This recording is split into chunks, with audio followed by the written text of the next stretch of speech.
It's meant to be people who are otherwise healthy or healthy by all conventional metrics, but they have a lot of health anxiety. And this population is very ripe for a lot of the wellness marketing, from tons of supplements they don't need, to all these different health tech things that they don't need, to lots of obsessive life behaviors. And to be perfectly honest, I was in that period for a while myself. But I used to travel with my own balsamic vinegar so I wouldn't be exposed to certain salad oils. Yeah, I travel internationally with TSA-approved packets of balsamic vinegar, right? So I understand all of this. I did tons of testing through functional medicine. I spent thousands of dollars on different stuff and supplements for all these protocols when I was totally healthy. Hello and welcome to the Consistency Project podcast. Every week here on the show, we aim to simplify the science of nutrition, health, and fitness, cutting through the noise to focus on the principles and practices that will help you perform better, feel better, and live better. My name is Patrick Cummings. I am here all by myself, obviously usually here with Miss E.C. Sinkowski, but I'm here for just a quick introduction because this week we are sharing a conversation that E.C. had recently on another podcast, a wonderful podcast, a podcast I recommend because I also host that one. It's called Chasing Excellence. And every once in a while, I would like to drag E.C. over into our world and answer some listener questions over there. So that's what we've got this week here on the Consistency Project podcast. Last month, E.C. joined us to answer a couple questions from listeners all around the idea or the concept or the habit of health anxiety. I don't think anxiety can be a habit, but I think you know what I'm talking about. We had a couple questions from listeners about how do I do all the things that I'm supposed to do? And I always like to throw those questions at EC because I love her perspective on these things. And it was really fun to have EC over to join Ben and I in that conversation. So without any further ado, here is EC, myself, and Mr. Ben Bergeron. We thank you for listening. We thank you for your ratings and your reviews. That was the ado. I said with no further ado, and then I adooed you, and I apologize for that. Here's the conversation.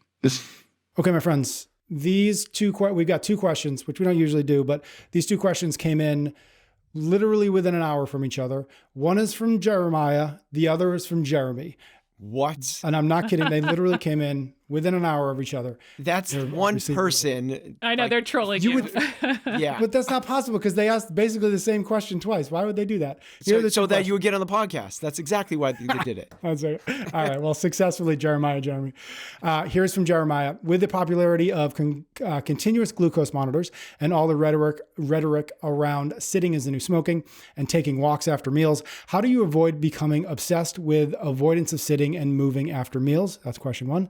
This is from Jeremy. Second question. How do you not let health guidelines and overall principles become compulsive and create health anxiety when you don't have super urgent reasons to bring them to that level? A few examples. Stressing about not being able to go for a walk to lower your blood sugar because you have a meeting or because it's a blizzard outside. Hopping on a walking pad at the end of the night because you haven't hit X number of steps, and stopping every hour on a road trip because you need to get up every 30 to 60 minutes from sitting. So again, those are different questions, but they're the same question. So EC, I'd love to kick this off. You've got something, we've talked about it. I went back through the archives of Consistency Project. We talked about something you call the worried well many, many years ago, because we've been doing a Consistency Project for a while.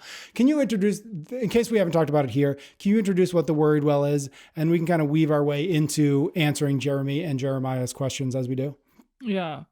Yeah, I didn't coin the phrase myself. I don't actually know who. I'm giving you gets the credit worried for it, well, but TM. It wasn't me. But yeah, it's meant to be people who are otherwise healthy or healthy by all conventional metrics, but they have a lot of health anxiety. And this population is very ripe for a lot of the wellness marketing, from tons of supplements they don't need, to all these different health tech things that they don't need, to lots of obsessive life behaviors. And to be perfectly honest, I was in that period for a while myself. I say this all the time, but I used to travel with my own balsamic vinegar so I wouldn't be exposed to certain salad oils. Yeah, I travel internationally with, TSA-approved packets of balsamic vinegar, right? So I understand all of this. I did tons of testing through functional medicine. I spent thousands of dollars on different stuff and supplements for all these protocols when I was totally healthy. So I totally empathize with it. But I think it really it really preys on people's anxiety, this unknown that all of us face, that all of us have some level of health risk that we can't really control. So it preys on that a lot. And it preys on really that proactive type A persona that's like, are you doing all of the things? I completely agree with that. And I think that the amount of information that is out there now is doing a disservice, not a service. It is a distraction, not helping us focus. And this is why we created our 5 factors and our prescription to keep people focused on the first principles of what healthy living looks like. And as we know, it's how you eat, treat, sleep, think, and connect. But the idea behind this is it's so easy now to worry about, is it my air fryer? Should I be doing air fryer? Well, I heard that if you grill your food, it's not good. What about red light therapy? All the rage about ice baths, and those strawberries, remember, they're not grown in the same soil that your grandparents did them. So the nutrient density is different. So you need to take this. So there's a lot out there to distract us. And if we don't get distracted, we stay focused on the things that will move. And by the way, I put in, make sure you go for a walk after your meal and make sure you get in your steps and make sure all those in the glucose, all of those things are a distraction away from the things that really matter, which are train 5 or 6 days a week, eat real food, sleep 8 hours, be curious, not judgmental, and surround yourselves with people that want to see you win.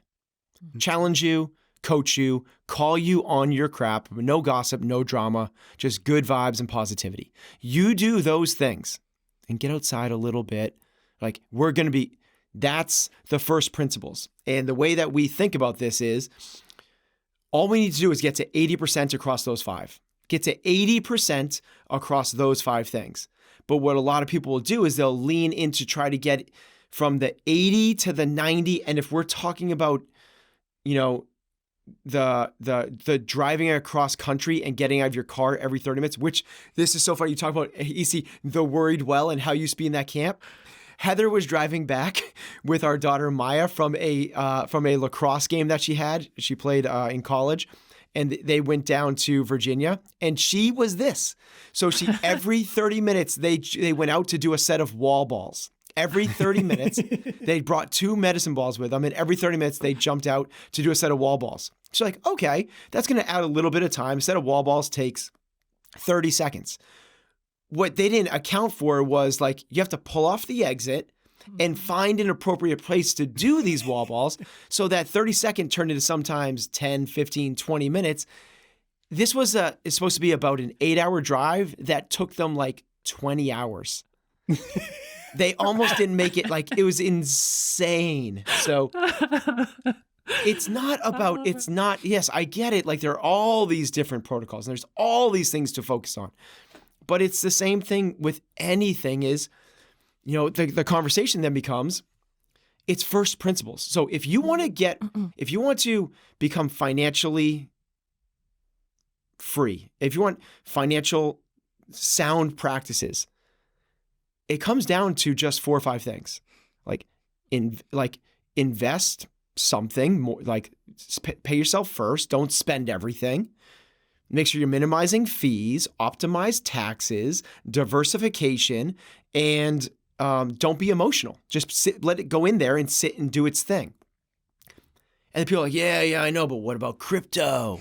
It's yeah, what about hedges and swaps? And I saw that thing of dumb money about, shorting GameStop. And what about all these, currency fluctuations? It's yeah, we could sit in there. It's really fun. It's really sexy. It's cool conversations. You sound smart when you talk about it. It's also a distraction away from the major principles that are going to deliver you 80% of your results.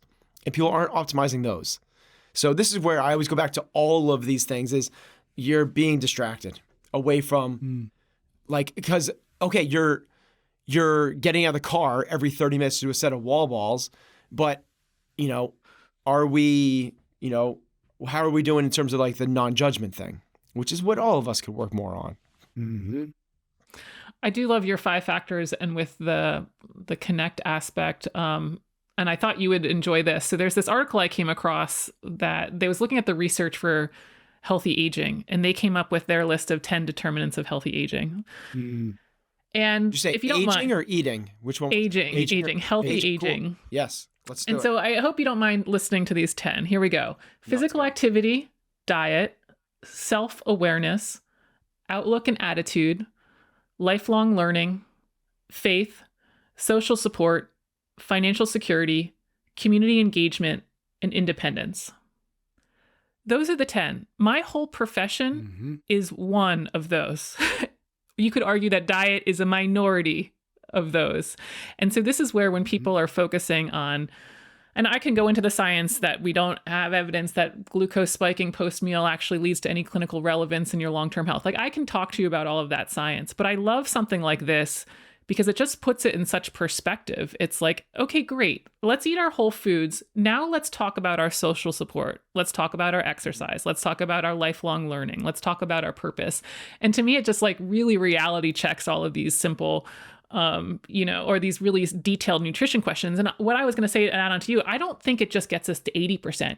If you do each of these things independently to 80%, like 80% diet and 80% physical activity or whatever, however we're going to measure that, I think collectively they get us pretty close to 100%. The collective is so much better than any one of them being perfect that I don't even think that somebody shut off, let's say at 80% of their potential, if they really are attacking all of these things. I love that. And people, I think it's still, I when I lay these things out, I'm like, hey, so this is like, if you were to rewind 50 years ago and you talk to like a doctor about nutrition, they would think you're a quack. No, nutrition, it's not about nutrition. Like if someone's sick, they got to take pills. Like, and now we just like, it's just like, it's a part of the lexicon. We know it to be true. And then this is crazy, but only about 25 years ago did that become the case for physical activity. They thought that nobody, like in the 70s is when jogging started. In the 80s, there was no health clubs. Health clubs did not exist for the public the way they do now in the 60s. They weren't a thing. So in the 70s, jogging became commonplace. And in the 80s is when health clubs became something. So up until the 80s, it wasn't even about exercise. And if you went to the gym, it was to look better. So it took until about the 90s for them to recognize that, and that you were forward thinking in the 90s if you were exercising for health and wellness. Well, now what's coming me into vogue a little bit is the sleep thing. And people are starting to understand that sleep has this big impact. That's about as far as we get. If you talk about eat, sleep, and movement, exercise, that's a pretty advanced thing in terms of longevity conversation. And when you start to go to the other 7 that EC just listed out, sense of purpose, well-being, social connection, people go, there they are. There's the woo-woo people. There it is. See, like it's all foofy. That's not real science. I can promise, as much as I can promise anything, that in a decade or 2, these will be the commonplace. Everyone will understand it to be this thing. But right now, it sounds really soft. It sounds really weird because, no, it's not about that. It's about making sure you don't have heart disease and cancer and making sure that, you're lean and not obese. It's like this stuff is as impactful. And just like EC said, we could talk about the science behind whether the debate is there about post-meal insulin, blood sugar spikes and insulin is actually efficacious or not, or is it detrimental? Should we be thinking about it? We can do the same thing for health. And we can do the same thing for connection with other people. We can do the same thing with stress. We can do the same thing with life purpose. We can draw all those connections to the scientific parts of that thing. It's just that it's not the commonplace quite just yet in the conversation about longevity, but it is coming for sure. When we started this, when we started this thing and we started going around the world and doing the level 1 seminar and we started the nutrition talk, people were like, oh my God, nutrition matters? Like, fast forward, 15, 20 years and it's accepted. Like everyone knows that. But the other stuff, like you just said, is let's talk about your purpose. Let's talk about, the way that you're walking through life. Like, what are your values? Like when you go home, does that feel like a really safe place that you enjoy being? Like, the workplace. How's the workplace? Like, an easier way to do that instead of the 5 factors is you go, okay, let's make sure you combine everything to a 4th factor, which is stress. It's stress. It's like emotional, mental, spiritual, psychological stress. But we break it into a couple different categories of your relationships and the way you think about things. That's actually how I said it at the CrossFit Health Summit I actually just went to, and my fourth bucket was just stress. But that's where I lumped in community and financial stuff, because let me tell you, if you don't have financial security, that stress is a big problem. Or if you don't have any social support, it's stress. Or if it's a mental outlook, and, so I do think stress is a nice catch-all, although it's a quite large bucket that can cover a lot of aspects of your diet. Right. Yeah. Absolutely. I'm curious from both of you, why do you think it's so much easier to narrow in on continuous glucose monitor, or whether I'm walking after I eat, as opposed to what you guys just laid out, which is like, to us, obviously, because we talk about it all the time, it's so obvious, but the connection, the relationships, the stress, all these other things, why is it so easy to narrow in on and focus? And so much so that it's literally creating anxiety and more stress in folks. These little things, why are we so attracted to them? Is it simply that somebody's trying to sell us on each one of those things? They're trying to sell us a product, a supplement, a thing. And in order to sell it to us, they have to first instill in us the fear that we have a problem that only they can solve. And nobody's over here trying to sell us a product on building a better relationship or being less stressed or even sleeping more to a degree. Is that the overly simplified perhaps, but is that kind of the reason why this worried well exists? Oh man.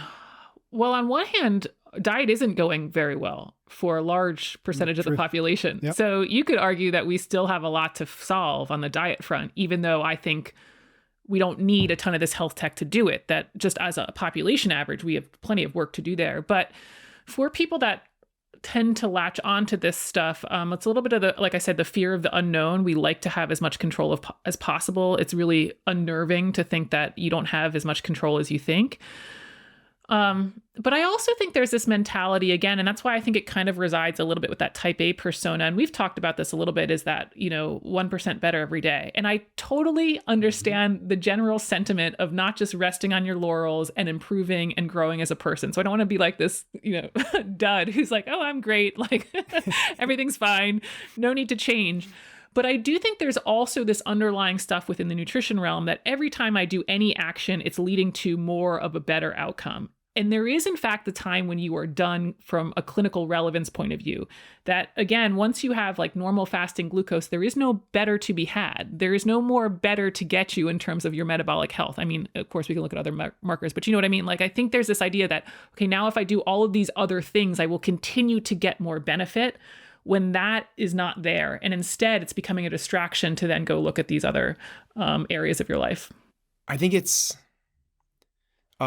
sexy. And I mean, it's alluring. It pulls you in because it's so concrete. It's right there. It's today I was this, tomorrow I am this plus or minus 2. Like you can, it's a measurable thing. So it's there. It's kind of like, whether you take the analogy to sports or business.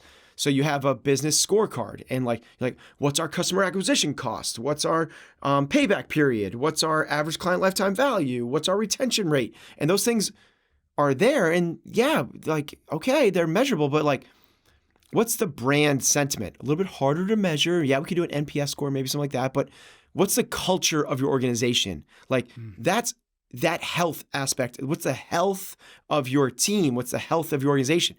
It's a little bit more intangible, so it's harder to put a metric to it. So most of us in today's data-driven analytical society, I mean, we have, you can get your MBA in data analytics now. Like that wasn't a thing 30 years ago. It didn't exist. We're just like a data-driven society. So, if we were to take it to athletics, it's the same thing with the NFL Combine. Like, okay, Tom Brady was drafted in the 6th round because he didn't do a very good job on the measurables. Mm-hmm. But your health, I'm going to use that word as a crossover, your health as a asset to the team couldn't be measured that way. And not everything, this is Einstein's thing, but not everything that can be measured matters. Mm-hmm. And not everything that matters can be measured. So it's this thing that's over-reliance on data. And it's gonna always pull us in because it feels like it tells you the whole story. And it doesn't. So we just need to kind of like use it as a thing that's like, it's there. We don't need to ignore it. Like, it doesn't need to be this thing that we like say, damn the data, and but we can use it as a, in addition to what we're trying to do, not as the totality. I think, Amazon Prime has made it worse for us. We have that immediacy. Like, we need to know what we're doing is working. And that's what some of these devices give people, like the reassurance that what they're doing is, quote, leading them in the right direction. Now, the truth is it isn't always the right data, but they want to know what they're doing. And I see this all the time in my master classes. I say after a diet change, we need at least 2 weeks of consistency to know what it's doing to your weight. And that sounds so short, but when you're living through the days of day in and day out and adhering to this gosh darn diet and watching those gosh darn water weight fluctuations, it's really hard to adhere to. They want to know now, like, is this actually going to pay off? And that's just a really hard mental challenge to overcome. So these health tech stuff, they give you that immediacy that is, I think, reassuring to people in their efforts. Hey, thanks so much for paying attention, for listening, for watching, whatever you happen to be doing for this episode. I appreciate it. EC appreciates it. Do make sure you are subscribed wherever you happen to be consuming this here podcast so that you don't miss a future episode. Thank you. EC and I will be back next week for a new episode of the Consistency Project podcast.